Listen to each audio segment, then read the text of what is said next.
তিতুমির কলেজের শিক্ষার্থীরা 7 দিনের জন্য আন্দোলন স্থগিত করেছে। এর আগে সোমবার তিতুমিরকে বিশ্ববিদ্যালয় করার দাবিতে আন্দোলনকারীরা মহাখালীতে রেলপথ অবরোধ করলে ঢাকার সঙ্গে 40 জেলার রেল যোগাযোগ 6 ঘন্টারও বেশি সময় বন্ধ ছিল। সরকারি তিতুমির কলেজকে পূর্ণাঙ্গ বিশ্ববিদ্যালয়ে পরিণত করাসহ 7 দফা দাবিতে আন্দোলনের পঞ্চম দিন সোমবার বেলা 11টার পর শিক্ষার্থীরা অবস্থান নেন কলেজের প্রধান ফটকের সামনে। বেলা 3টা পর্যন্ত সেখানে শিক্ষার্থীদের অবস্থানে রাজধানীর আমতলী থেকে গুলশান একমুখী সড়কে যান চলাচল বন্ধ হয়ে যায়। আমাদের এরকম দুর্ভোগ তো আমরা চাইনি। 6 মাস হয়ে গেলে 136টা আন্দোলন হয়েছে। একটা 36 আন্দোলন থামাবে নাকি সরকার তার নিজের কাজ করবে? জনগণের ভোগান্তি আমরা চাইনি। আমরা জনদুর্ভোগ এড়াতেই আমরা অনশনে বসছি, কিন্তু 6 দিন যাবত অনশনে বসার পরেও আমাদের রাষ্ট্র থেকে উপদেষ্টারা কেউ আসে নাই। বিকাল 3টায় মিছিল নিয়ে তিতুমিরের শিক্ষার্থীরা এগিয়ে যায় প্রধান সড়কে। আমতলী মোড়ে পুলিশের শক্ত অবস্থান পাশ কাটিয়ে মিছিলটি যায় মহাখালী রেলগেটে।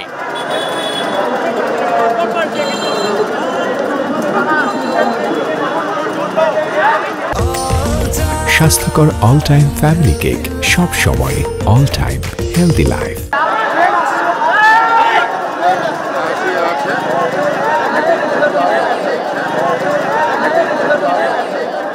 বিকেল 3:30টা নাগাদ মহাখালী রেল ক্রসিংয়ে এসে জড়ো হয় তিতুমির কলেজের আন্দোলনকারী শিক্ষার্থীরা। তাদের কয়েকজন রেল ক্রসিংয়ের উপরেই শুয়ে পড়ে। তাৎক্ষণিকভাবে গেটম্যানরা রেল লাইনের 2 ধার বন্ধ করে দিলেও উপকূল এক্সপ্রেস, যেটি নোয়াখালী যাচ্ছিল কমলাপুর থেকে, সেটি এয়ারপোর্ট স্টেশন অভিমুখে ছিল, সেটি রেল ক্রসিংয়ের কাছাকাছি চলে আসে। শিক্ষার্থীরা লাল পতাকা দেখিয়ে ট্রেনটিকে থামিয়ে দেয়। পরে ট্রেনটি পিছিয়ে তেজগাঁও স্টেশনের দিকে নিয়ে যাওয়া হয়। বিকাল 3:30টা থেকে ঢাকার সঙ্গে গাজীপুর, টাঙ্গাইল জেলা এবং চট্টগ্রাম, সিলেট, রাজশাহী, রংপুর ও ময়মনসিংহ বিভাগের সব জেলার রেল যোগাযোগ বন্ধ হয়ে যায়।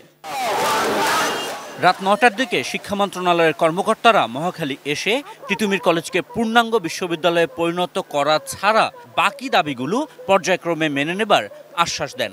দাবিগুলো পর্যালোচনা করে যতটুকু আমাদের পক্ষে মেনে নেওয়া সম্ভব, এই সবটুকুই আমরা মেনে নেওয়ার চেষ্টা করছি এবং আমরা সেগুলো তোমাদেরকে জানিয়ে দিচ্ছি।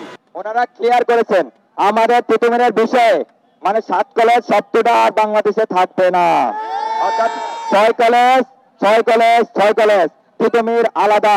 স্যার 7 দিনের জন্য বলেছে, যাবতীয় সব 7 দিনের মধ্যে করবে। আজ সোমবার, অর্থাৎ এই 7 দিনের মধ্যে না হলে আগামী মঙ্গলবার আমরা নতুন কর্মসূচি ঘোষণা করব।